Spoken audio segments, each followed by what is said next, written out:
Hello guys, അപ്പോൾ ഇന്ന് എൻ്റെ സെക്കൻഡ് ഡേ ഓഫ് ബാംഗ്ലൂരാണ്. അപ്പോൾ മോർണിംഗ് തന്നെ ഒരു ദോശയും ചായയും കുടിച്ചിട്ടാണ് ഇന്നത്തെ ഡേ സ്റ്റാർട്ട് ചെയ്യുന്നത്. ഇപ്പോൾ ഞാൻ തെണ്ടാൻ ഇറങ്ങുന്നത് ഞാനും എൻ്റെ അനിയനും കൂടിയാണ്. ആദ്യമേ പോയി ഒരു ഷൂസാണ് വാങ്ങിച്ചത്. കാരണം ഞാൻ ഹീൽസ് ഇട്ടതുകൊണ്ട് ഒട്ടും തന്നെ നടക്കാൻ പറ്റുന്നുണ്ടായിരുന്നില്ല.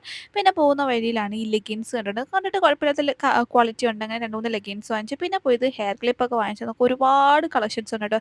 ഇതിൻ്റെയൊക്കെ പ്രൈസ് വന്നിട്ട് ഒരു 20-30 ആ റേറ്റൊക്കെ ഉള്ളൂ. പിന്നെ കണ്ട ക്ലിപ്സൊക്കെ ഞാൻ വാങ്ങിയിട്ടുണ്ട്. അപ്പോൾ ഇത് ഭയങ്കര ട്രെൻഡിങ് ഉള്ള ഫ്ലവറിൻ്റെ അതും ഒരു 3 വാങ്ങിയിട്ടുണ്ടായിരുന്നു. അപ്പോൾ തന്നെ നല്ല വിശക്കാൻ തുടങ്ങി. പിന്നെ നേരെ പോയത് KFCയിലേക്കായിരുന്നു. KFCന്നൊക്കെ ഫുഡ് കഴിച്ചിട്ട് വീണ്ടും ഷോപ്പിംഗ് സ്റ്റാർട്ട് ചെയ്തു. അപ്പോൾ ഈ ഒരു ടോപ്പ്, ഈ ഒരു പാൻറ്റൊക്കെ നല്ല രസമുണ്ടായിരുന്നു. ഇതിൻ്റെ പ്രൈസൊക്കെ വന്നിട്ട് 250, 350 ആ റേഞ്ചൊക്കെ ഉള്ളൂ കേട്ടോ. അതൊക്കെ വാങ്ങിച്ചിട്ട് പോകുന്ന വഴിയിലാണ് ഇയറിങ്സ് വാങ്ങിച്ചത്. ഇയറിങ്സ് എനിക്ക് എപ്പോഴും ഒരു വീക്ക്നെസ് ആയിരുന്നു. അപ്പോൾ അതൊരു 50 റുപ്പീസൊക്കെ ഉള്ളായിരുന്നു. അത് വാങ്ങിച്ചു. പിന്നെ ഒരു ബെൽറ്റ്, സ്കേർട്ടിനിടാൻ വേണ്ടി ഒരു ബെൽറ്റ് വേണമായിരുന്നു. പിന്നെ ഇതിനകത്തുനിന്ന് 2-3 മാലയൊക്കെ വാങ്ങിച്ചു.